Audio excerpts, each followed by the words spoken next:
ಏನು ದಿನದಿಂದ ದಿನಕ್ಕೆ ಬಾಗಲಕೋಟೆಯ ಉಪಚುನಾವಣಾ ಕಣ ರಂಗೇರ್ತಾ ಇರುವಂಥದ್ದು. ಈಗಾಗಲೇ ಬಿಜೆಪಿ ಅನೇಕ ದಿಗ್ಗಜ ನಾಯಕರು ಕೂಡ ಪ್ರಚಾರದಲ್ಲಿ ತೊಡಗಿದ್ದಾರೆ. ಸದ್ಯದ ಮಟ್ಟಿಗೆ ಹೇಳೋದಾದರೆ ಬಿಜೆಪಿ ರಾಜ್ಯ ಉಪಾಧ್ಯಕ್ಷರಂತ ಮುರುಗೇಶ್ ನಿರಾಣಿ ಅವರು ಕೂಡ ಬಿಜೆಪಿ ಅಭ್ಯರ್ಥಿ ವೀರಣ್ಣ ಚರಂತಿಮಠ ಅವರ ಪರ ಪ್ರಚಾರಕ್ಕೆ ಇಳಿದಿರುವಂಥದ್ದು. ಅವ್ರನ್ನ ಮಾತಾಡ್ಸೋಣ.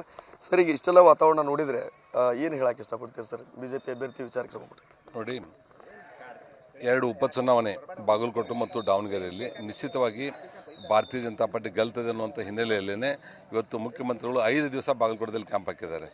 ಇದೇ ರೀತಿಯಾಗಿ ಎಲ್ಲ ಎಂಟೈರ್ ಮಂತ್ರಿಮಂಡಲನೇ ಬಾಗಲಕೋಟೆ ಮತ್ತು ದಾವಣಗೆರೆಯಲ್ಲಿ ಬೀಡ್ಬಿಟ್ಟಿದೆ.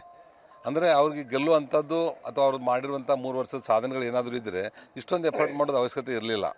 ಅವ್ರೇನು ಗ್ಯಾರಂಟಿ ಒಂದು ಮುಂದಿಟ್ಕೊಂಡು ಹೋಗ್ತಾ ಇದ್ದಾರೆ.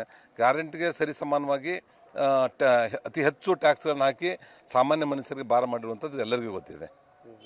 ಸರಿ, ಇನ್ನೊಂದು ಇಡೀ ಸಂಪುಟನ ಬೀಡು ಬಿಡ್ತಾ ಇದೆ. CM ಅಂತೂ 5 ದಿನ ಆಯಿತು. ಅದ್ರ ಜೊತೆಗೆ ಇಡೀ ಸಂಪುಟದ ಸಚಿವರು ಆಯಾ ಸಮುದಾಯದ ಜಾತಿಯ ಮತಗಳನ್ನು ಸೆಳೆಯುವಂಥ ಕೆಲಸ ಮಾಡ್ತಾ ಇರುವಂಥದ್ದು, ಅನೇಕ ತಂತ್ರಗಳನ್ನು ಹೂಡ್ತಾ ಇರುವಂಥದ್ದು.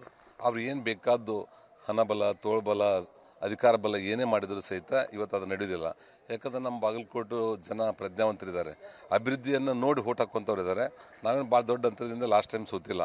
ಇವತ್ತು ಕಡಿಮೆ ಅಂತರದಿಂದ ಸೋತಿರೋದ್ರಿಂದ ನಮ್ಮ ಎಲ್ಲರೂ ಒಗ್ಗಟ್ಟಾಗಿ ಒಂದಾಗಿ ನಮ್ಮ ಪಕ್ಷವನ್ನು ಗೆಲ್ಲಿಸಬೇಕಂತೇಳಿ ಟೊಂಕ ಕಟ್ಟಿ ನಿಂತಿದ್ದಾರೆ. ಆ ಹಿನ್ನೆಲೆಯಲ್ಲಿ ನಾವು ನಿಶ್ಚಿತವಾಗಿ ಗೆಲ್ತೇವೆ.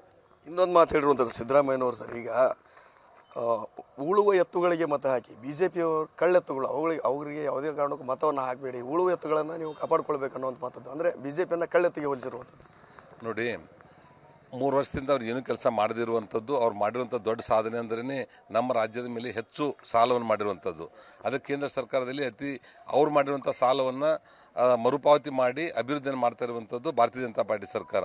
ಆ ಕಳ್ಳೆತ್ತು ಯಾರ್ದಾರ ಅನ್ನುವಂಥದ್ದು ಇಡೀ ಜನರಿಗೆ ಗೊತ್ತಾಗ್ತದೆ. ಇವತ್ತು 2 ಸೀಟ್ಗಳನ್ನ ನಾವು ಗೆದ್ದಾಗ 2028ರ ಚುನಾವಣೆ ಇದಕ್ಕೊಂದು ಮುಂಚೂಣಿಯಾಗಿ ಬರ್ತಾ ಇದೆ. ಇದರಿಂದ ನಿಶ್ಚಿತವಾಗಿಯೂ ಸಹಿತ ಇನ್ನು ಬರುವಂಥ 2 ವರ್ಷಕ್ಕಾದರೂ ಸುಧಾರಣೆ ಆಗಲಿ ಅನ್ನೋದ್ರ ಸಲುವಾಗಿ ನಾವು ಇಬ್ಬರನ್ನು ಗೆಲ್ಲಿಸ್ತಾರೆ. ಅಲ್ಲ, 2028ಕ್ಕೂ ಮತ್ತೆ ನಾವೇ ಅಧಿಕಾರಕ್ಕೆ ಬರ್ತೀವಿ ಅನ್ನೋದು ಅತಿಯಾದ ಆತ್ಮವಿಶ್ವಾಸದಲ್ಲಿ ಸಿದ್ದರಾಮಯ್ಯವರು ಭಾಷಣ ಮಾಡ್ಕೊಂತ ಹೊರಟಿದ್ದಾರೆ. ಇಲ್ಲಿ ಸ್ವಾಭಾವಿಕಲ್ಲ, ಅವ್ರು ಆಸೆ ಪಡುವಂಥದ್ದು ಏನು ದೊಡ್ಡ ತಪ್ಪೇನಿಲ್ಲ.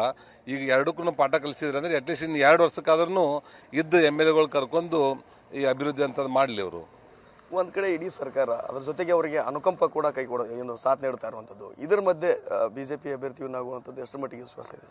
ನೋಡಿ, 100ಕ್ಕೆ 100. ಯಾಕಂದ್ರೆ ನಾವು ಭಾಳ ದೊಡ್ಡ ಅಂತರದಿಂದ ಸೋತಿಲ್ಲ. ಯಾಕಂದ್ರೆ ಮೊದಲು ಅವ್ರು ಮೂರು ಸಲ ಶಾಸಕರಾಗಿ ಈ ಭಾಗದಲ್ಲಿ ಎಲ್ಲ ಚಿರಪರಿಚಿತರಾಗಿದ್ದಾರೆ. ಅವ್ರ ಶಿಕ್ಷಣ ಸಂಸ್ಥೆಯಿಂದನೂ ಸಾಕಷ್ಟು ಬಡವರಿಗಿರ್ಬೋದು ಇಲ್ಲಿ ಅಭಿವೃದ್ಧಿ ಮಾಡಿರುವಂಥದ್ದು ಕಣ್ಣಿಗೆ ಕಾಣಿಸ್ತಾ ಇದೆ. ಅವೆಲ್ಲಗಳ ಹಿನ್ನೆಲೆಯಲ್ಲಿ ಭಾರತೀಯ ಜನತಾ ಪಾರ್ಟಿಗೆ ನಿಶ್ಚಿತವಾಗಿಯೂ ಕೇಂದ್ರದಲ್ಲಿ ನಮ್ಮ ಸರ್ಕಾರ ಇರೋದ್ರಿಂದ ಇಲ್ಲಿ ಅವ್ರದ್ದೇ ಸರ್ಕಾರ ಇದ್ದರೂ ಅವ್ರು ಕಣ್ ತೆರೆಸೋ ಸಲುವಾಗಿ ಅವ್ರು ಏನು ಮಾಡಿರುವಂಥ ತಪ್ಪುಗಳನ್ನು 7 ಕೋಟಿ ಜನರ ಮುಂದೆ ತಂದಾಗ ಬರುವಂಥ 2 ವರ್ಷದಲ್ಲಿ ಆದರೂ ಸುಧಾರಣೆ ಮಾಡ್ಕೊಳ್ಳಿ ಅನ್ನುವಂಥದ್ದಕ್ಕೆ ಭಾರತೀಯ ಜನತಾ ಪಾರ್ಟಿ ಓಟ್ ಆಗ್ತದೆ. ಅನುಕಂಪ ವರ್ಕೌಟ್ ಆಗೋದಿಲ್ಲ ಅಂತೀರಿ? ಇಲ್ಲಿ ಸಮ ಪ್ರಮಾಣದಲ್ಲಿ ವರ್ಕೌಟ್ ಆಗೇ ಆಗುತ್ತೆ.